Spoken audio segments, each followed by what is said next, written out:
يا أيها الذين آمنوا قوا أنفسكم وأهليكم نارا.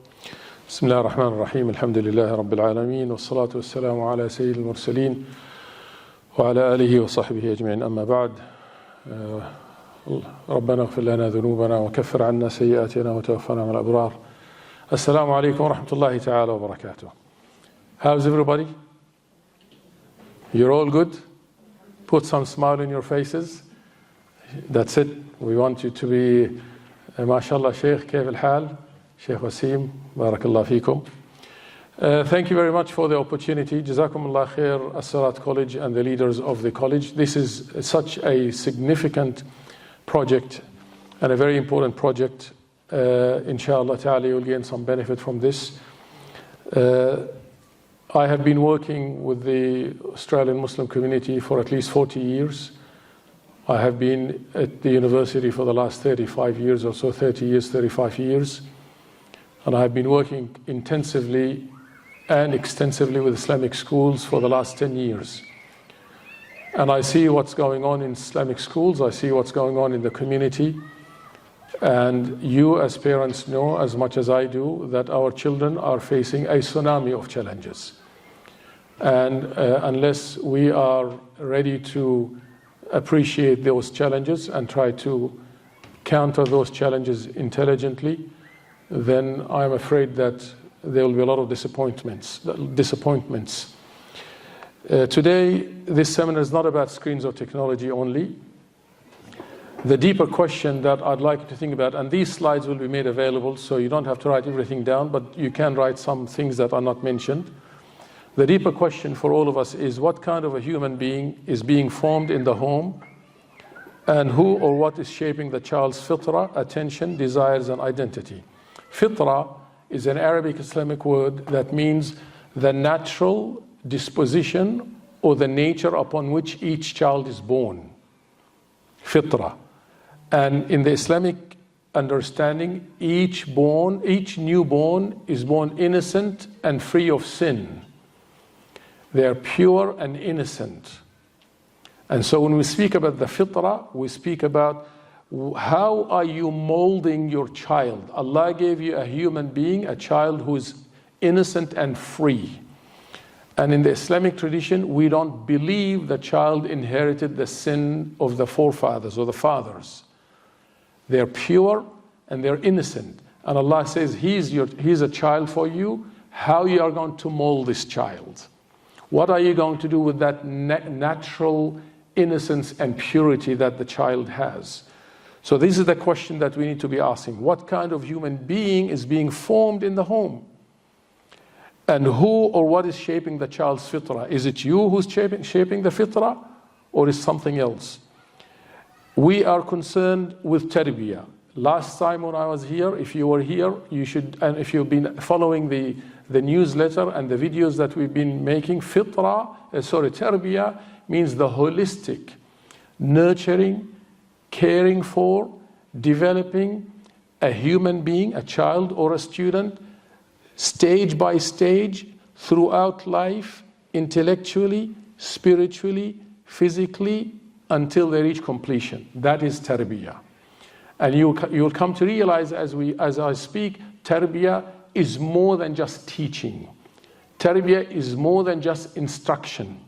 Tarbiyah is more than just behavior management.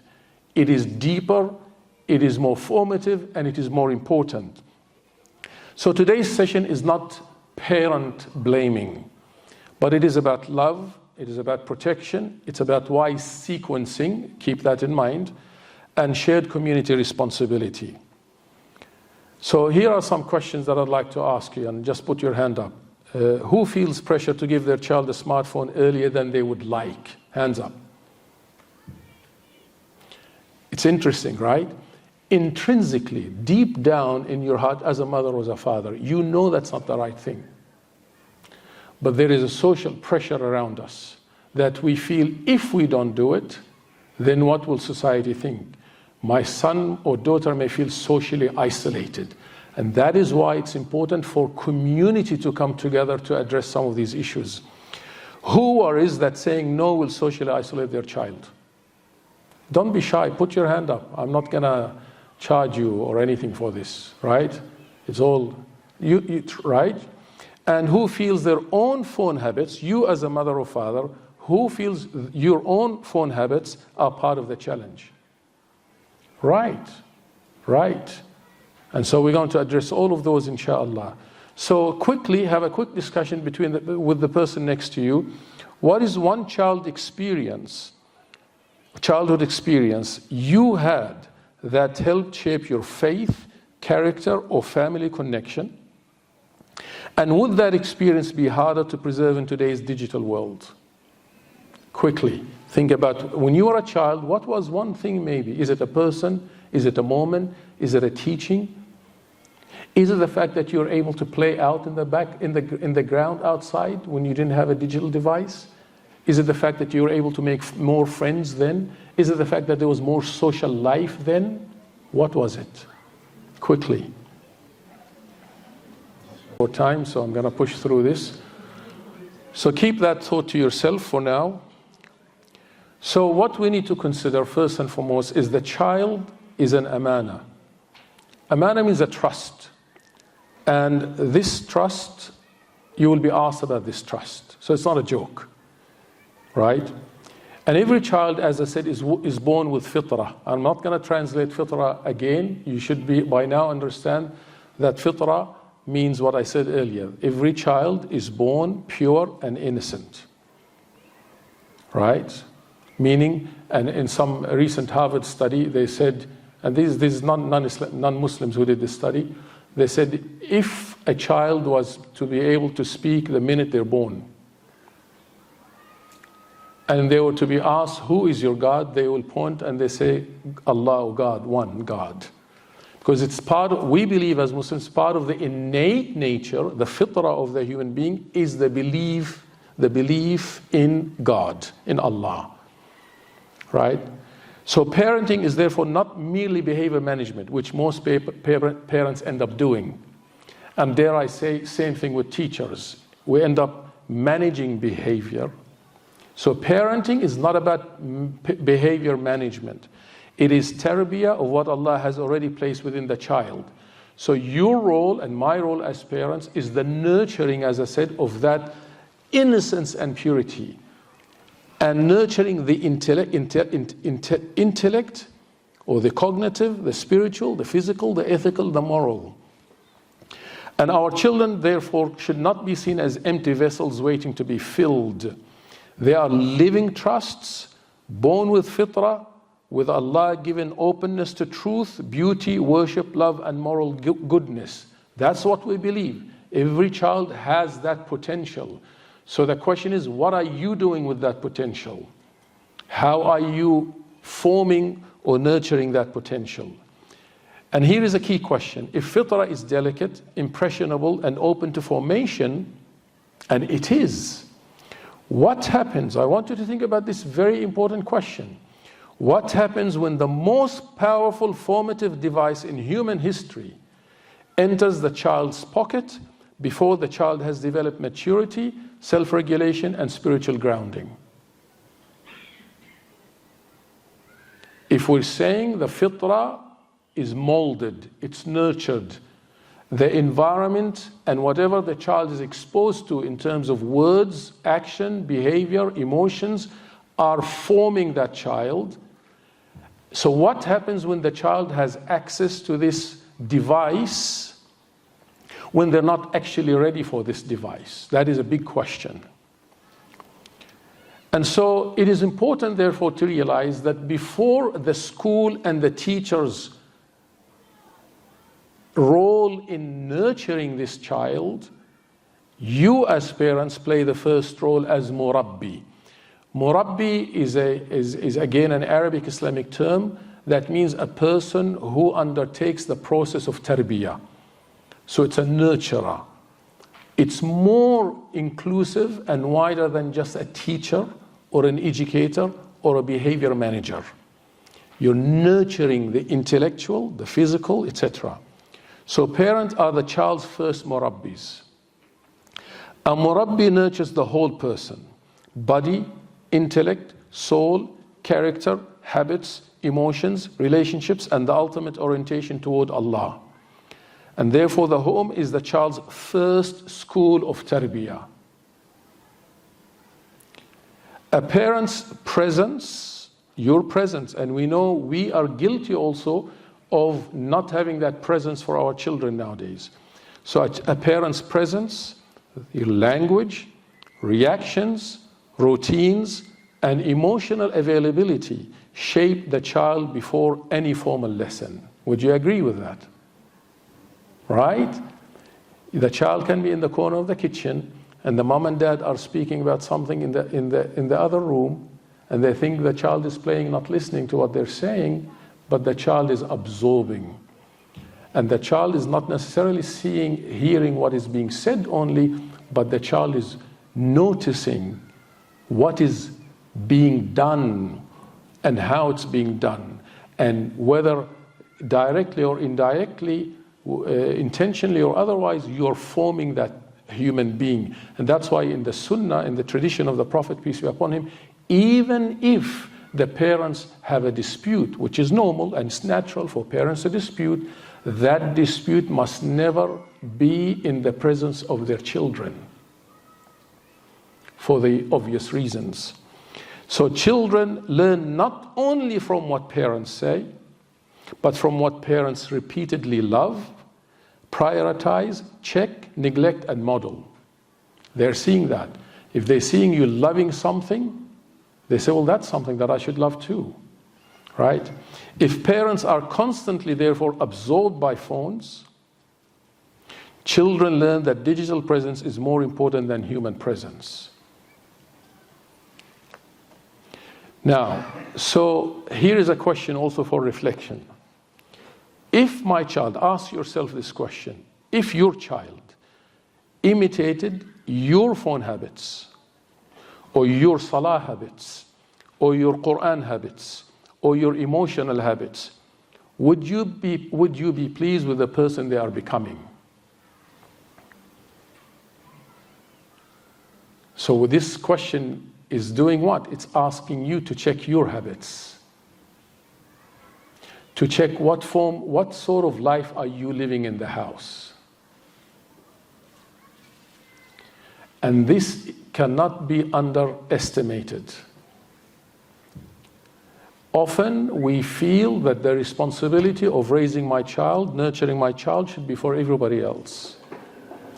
But the truth is that it starts in the house. And so the issue is that in the digital age, now you have a rival ecology of tarbiyah. And I think this is one of the biggest challenges. You have a competition. You're trying to nurture your child, hopefully, inshallah, in the right way. You're aware of your habits in the house. You're aware of how you speak in the house. You're aware that my child is watching everything I do in the house. You want the child to copy your good habits in the house, but now there is competition. Smartphones and social media are not neutral tools in the life of a child. We have to understand this very clearly. They're not neutral. They create a competing ecology of formation. Tarbiyah means formation. It is not just education. Remember, it's the formation of the human being intellectually, spiritually, physically, for a purpose. We don't form this child for the sake of them becoming, for example, a good athlete only, or becoming an engineer only, or becoming a doctor only. No disrespect to any of these professions or hobbies. But the ultimate aim of formation from an Islamic perspective is that I have a responsibility so this child can get to know who their God is, who Allah is, and become the abd of Allah, the slave of Allah, right? But the smartphones are now competing with you. They create their own ecology of formation. So what the smartphone or the digital or the social media or the digital world is doing, whether we are aware of it or not, they shape what children notice, desire, imitate, fear, compare themselves with, laugh at, admire, and normalize. That's what they're doing. This is what this new ecology is doing. That's why if you are serious about parenting, you have to be absolutely serious about this issue. Right? I mean, they compare themselves with others. This has become a sickness, right? To the extent that the research shows, particularly among young girls, is that because they no longer feel they're good enough in terms of physical beauty, when beauty, from our understanding, as per the hadith tradition, the prophetic tradition, beauty is not just the physical appearance. The best beauty is beauty within, which Allah sees. But that's not what the digital media is saying. And so a large portion of young girls end up committing suicide because they feel they're not good enough, because they're comparing themselves with others. And so the key line here is that digital culture is not merely giving our children information, whether negative or positive information, it is disciplining their attention, training their desires, when this is what we should be doing. It is forming their identity and shaping their adab, or their character and manners. I engage with a lot of young Australian Muslims, and so does the Imam here and the Sheikh and many of the Imams. And one reoccurring theme is an identity crisis, a shattered identity, primarily because of the digital media and the type of friends or environment they keep. And because the home is no longer that sanctuary that gives them that formation. Now, so how does the digital culture impact the child? It impacts a child in several ways. It impacts their faith, it impacts their identity, it impacts their character, it impacts their attention. In terms of faith, digital culture can weaken spiritual attention by normalizing distraction. You know that, and I know that. You see what children, completely distracted. They normalize irony, mockery, exposure to doubtful content, and constant entertainment. So much so, there is now a desire that even when you present deen or religion to people, it has to be entertaining. If it's not entertaining, it's not acceptable anymore. I find it surprising sometimes, some of the most brilliant scholars in our time, and I'm talking about ocean of knowledge scholars, and they have these videos, and because they're speaking depth and essence, and you might find 1,000 people have listened to that. And then somebody who, with due respect, is of absolutely no religious or no depth, but because it's entertaining, you find 100, 200, 1 million, 2 million people listening to that. And this started earlier when our children have been conditioned by the digital world to do the same, to do that. So the child may still believe, and we see this among young Muslims, when they become 15, 16, this is your challenge. They say, I believe, but the heart becomes less still, less reflective, and less responsive, which makes them vulnerable. In terms of identity, children are pushed to define themselves through likes, appearances, trends, influencers, peer comparison, and online visibility. Right? That's what's happening. So this competes with an identity rooted in being Abd Allah, the servant of Allah. That's what you want your child to be. And of course, becoming the slave of Allah doesn't mean they cannot excel in other domains of life. Absolutely not. What we're saying is that we need to protect them from this competing ecology that is actually eroding their sense of identity that is centered and that is grounded. In terms of character, social media can normalize impatience. How many parents call me and they say, my child is impatient with me. They don't want to even sit and listen. Self-display, it normalizes self-display, normalizes envy, it normalizes shamelessness, it normalizes gossip, it normalizes argumentation and emotional reactivity. Correct? That's what's happening, right? So these are not merely bad habits, they are anti-tarbiyah influences. It's not just bad habits. You are trying to form your child in a certain way, but they are being formed somewhere else. And I just had, this morning, a sister called me. And she said, I thought I did everything right. The child is 15 years old, ran away from home. Because she realized that others were doing the influencing also. And the attention, a child who cannot attend, doesn't have attention, cannot deeply learn, cannot pray properly, they will not be able to reflect, they will not be able to memorize, they'll not be able to listen or sit with family. And this is another problem. Many a child, because of this, they are sitting in the privacy of their own home, and when they sit with their family, they find it displeasing, they find it not comfortable any longer to sit with the family, to sit with the mother or father. So protecting attention is part of protecting fitrah, right? And this digital world is not helping, by the way. So yes, we want an important balance. We're not anti-technology, right? I don't think we can be. We're not saying technology is evil. We are saying that powerful tools require maturity, purpose, adab or manners or etiquettes, and boundaries for all the reasons I've mentioned so far. A smartphone or a digital world is not just a phone, it is a portable world. And forget the children, even adults, if they are not well disciplined, they fall victim to so many traps in that world. How many a family was destroyed because of it? So the question is not whether the child can use the device, but whether the child is ready to resist what the device brings with it.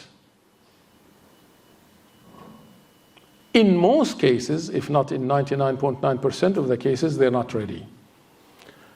In fact, we are doing them a disservice. And that's why the early years matter. Here, hopefully, we're talking to people who still have children early years, but there'll be some also tips as I speak about those whose children are a little bit older and they are inflicted, I would say, with the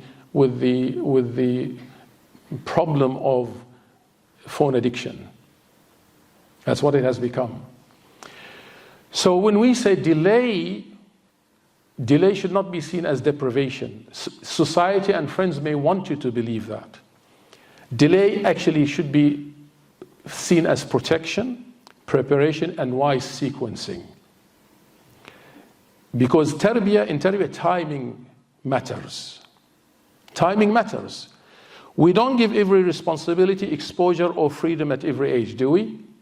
Do you expose your child to other things at every? No, every age has its own timing. And we sequence learning according to maturity, right? You don't teach your 2-year-old physics. There's timing for everything. Equally, you have to think about when is the right time for this thing or access to the digital world. And so delaying smartphones is therefore not a rejection. You should not see it as a rejection of the modern world. I would argue it's an act of responsible tarbiyah. If the most important gift that you have is your child, and he or she are, then what effort have you made, and I'm not blaming anybody, but to the extent to which you have gone out of your way, or I have gone out of my way, or parents have gone out of their way to protect that gift. When I was here last time, I said your child should be your number one project. And if the child is your number one project, then ask yourself, what do I want this child to become? It's not about what do I want them to learn, what do I want them to become? So because this is an act of responsibility. So why delay until 16 plus makes sense? Childhood is a period of formation, not adult-style autonomy. Does anyone disagree with this? It's a period of formation. They're not meant to act and behave like adults. They're not meant to access what adults are supposed to access.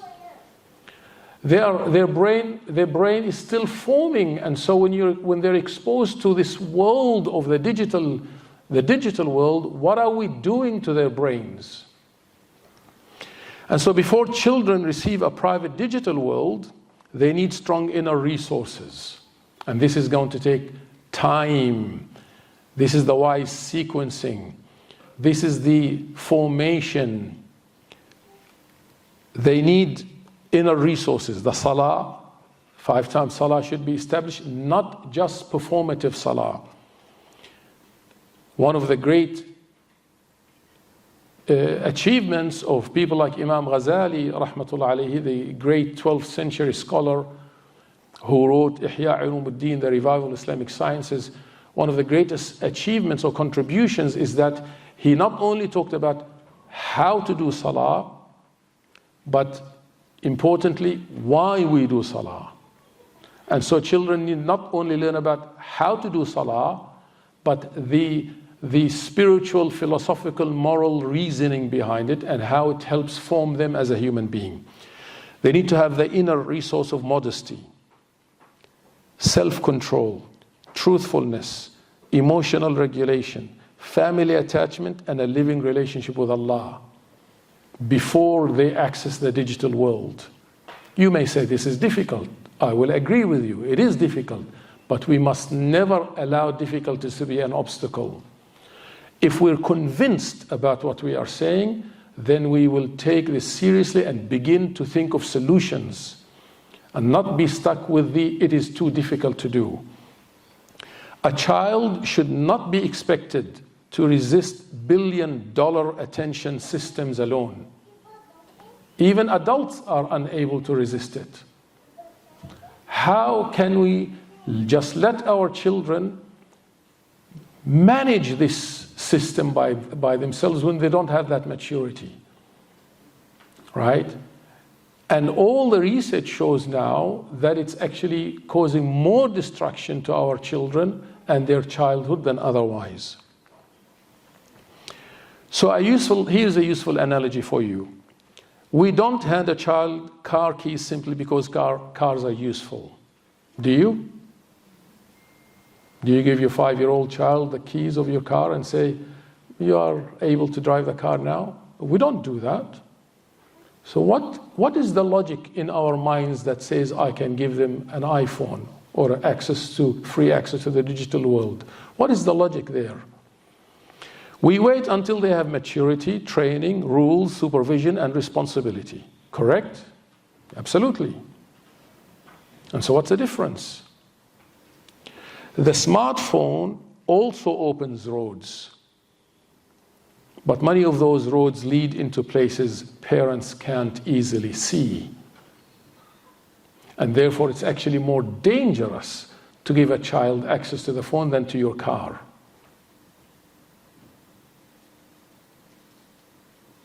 Right? So we're not trying to instill fear here, but awareness. And we want to go to formation. So we need to build a home of Qur'an, ṣalāh, presence, and so forth.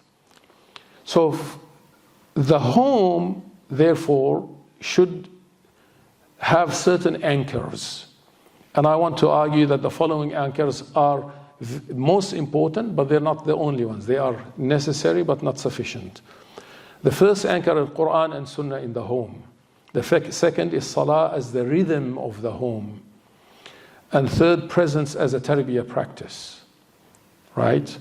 Happy to discuss all of those. I'm just aware of time because I want to allow more question and answer. So the anchor 1 and 2, Qur'an in the home. The aim is not merely longer lessons about the Qur'an, but emotional presence with the Qur'an. So for example, one short family recitation after Maghrib or before bed, one ayah discussed weekly at the dinner table, parents reciting audibly so children associate the home with Qur'an, replacing some passive screen time with Qur'an stories of the prophets or nasheeds or beneficial listening. The key line here is the Qur'an must not be experienced by children only as a subject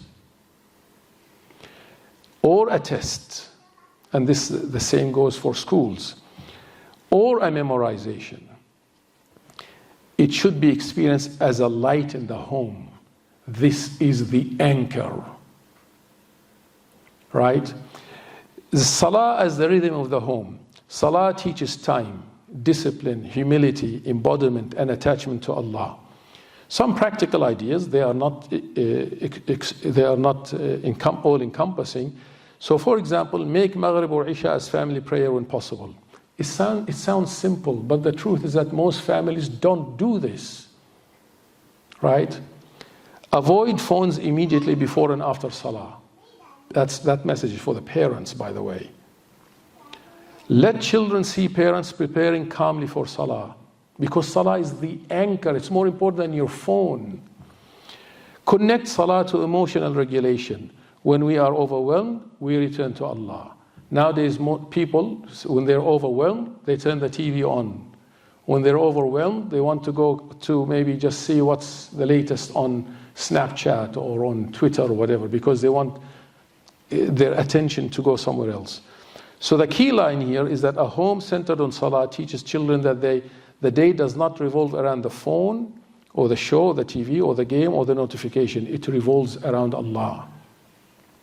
And imagine when you start this early, right?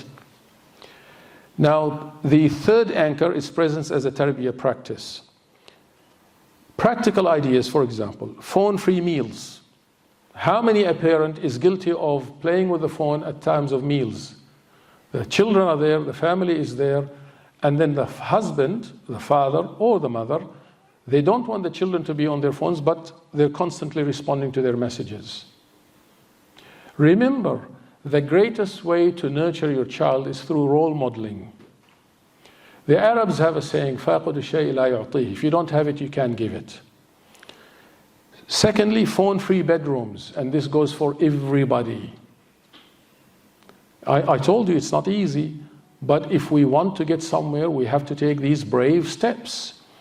A family charging station outside the bedrooms. No child should have a charging station in their bedroom.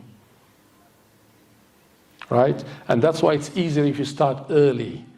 If your child is already 10, 11, 12, it'll be a bit of a battle there, right? But that's something that can be talked about. Only daily 15-minute full attention period with each child where the parent does not check the phone. The child wants to see you. And my message to the fathers who are working all day and coming home tired, and you feel you just want to sit on the couch, and I'm not generalizing here, I know this is not everybody, but I'm just saying there might be some people like that, and they feel that I need to relax. And their idea of relaxing is watching TV or checking the iPhone. And what you're doing is depriving the child of the most important moment of their life, their presence, your presence.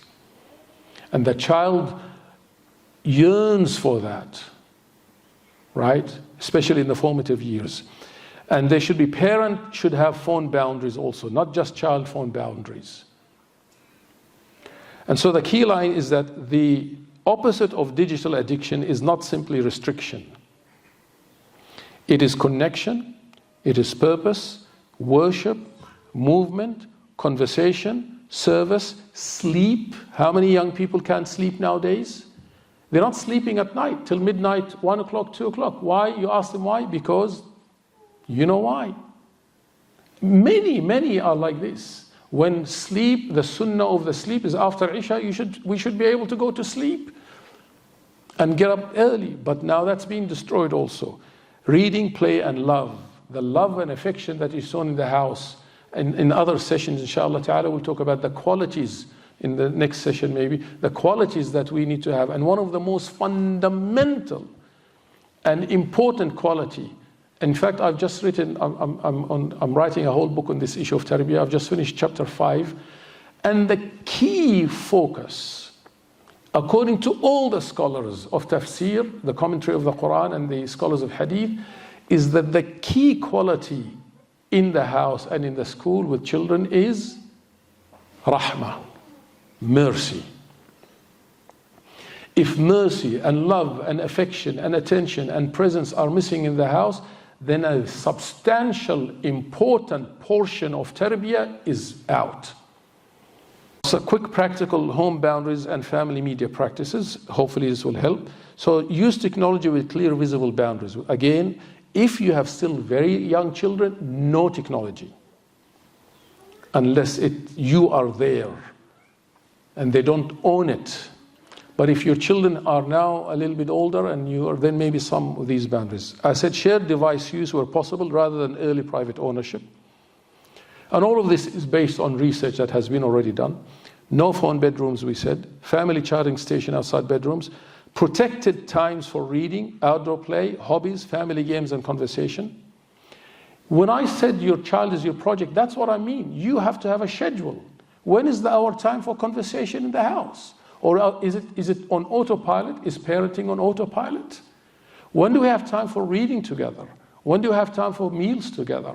When you have a diary, make that part of your calendar, right? And parental controls across the internet connected devices, active parental guidance rather than relying on filters alone. Almost finished. Then introducing the delay until 16 pledge. This is what this school is trying to do, and I want to say this, and I'm not saying this because Brother Fazil and the leadership is here. This is one of the bravest and most courageous steps any school can do. And I deal with a lot of schools, and they have the same issues and the same problems. The only way we can begin to essentially fight against the destruction of the fitrah of our children is to take brave steps. And whenever you take a brave and courageous steps, it's usually not so comfortable. And a lot of people don't like it. And so the fact that, number one, you're engaging the parents and the teachers, and you're taking this seriously, inshallah, I'm very confident. If you stick to it and you take the right steps and you don't rush, you will see the fruits of this sooner or later. So the pledge is a school-home community partnership. School alone cannot do it. The home alone cannot do it. It has to be school-home community partnership to protect childhood, reduce peer pressure, and strengthen shared tarbiyah. So suggested framing. It is not about judging parents. We're not judging the parents, and you should not feel these sessions are to judge you. It is not about shaming families. It is not pretending that technology does not exist. It is not about saying we do not want each family to carry this burden alone, right? We want to create a community norm where delaying personal smartphones becomes easier, not harder. That's why the initiative together. And why a collective pledge matters. A collective pledge is important, or a collective effort, if you like, is important. Number one, because it reduces the pressure of everyone has one. You know, because they say, well, everybody has one, why can't I have one? We want to reduce that pressure. When most people say, my child will not have an iPhone when they're children, if there are 10, 20 families, you can see how that reduces the pressure. It gives parents shared language. That's what this is trying to do. Protects children from social exclusion. Hopefully aligns school and home expectations. Allows the community to say, we are choosing formation before exposure. And that is the best thing you can do. Formation before exposure. A single family can make a rule, yes, but it's the community that can create that culture. And you have that opportunity. And this is essentially what I'd like you to think about that you commit as far as reasonably possible to delaying my child's personal smartphone until at least 16 plus, while nurturing a home environment of Qur'an, ṣalāh, presence, healthy relations, and responsible digital preparation. That is what we want everybody to say. And there's 5 P's to protect the fitrah. There's more, but these are 5. 1, presence. Be emotionally and physically available for your children. Put your phone away at key family moments. Salah, prayer. Make salah the rhythm of the home, not an interruption to family life. Purpose, teach children that technology is a tool for benefit, not a master of attention. Protection, use boundaries, filters, shared spaces, delayed access, and no phone bedrooms. And partnership, work with the school and other parents. Do not parent alone against a global digital culture. Again, each of those would require its own workshop, but today is just an appetizer. So what I'd like you to reflect on, and I'll finish, here's what I'd like you to reflect on. I want you to think about or write down or think about one thing you said to yourself, when I go back home today, there's one thing I will remove, because it's got to start somewhere. One thing I will replace in my home, one thing I will remove, one thing I will replace, one thing I will model, one thing I will protect, and one family routine I will start. Small steps, but if every day or every week, doesn't have to be every day you do the same exercise. Today we're replacing this for something better. This is a family routine that we will start. And just closing, our children are being invited every day into many worlds. The world of the algorithm, the world of comparison, the world of distraction, the world of consumption, and the world of self-display. That is a fact. Our task as parents and educators is to invite them again and again into the world of Allah, the world of fitrah, Qur'an, ṣalāh, adab, mercy, modesty, courage, service, and meaning. That's what we want to do. The goal is not to raise children who merely avoid harm. The goal is to raise children whose hearts are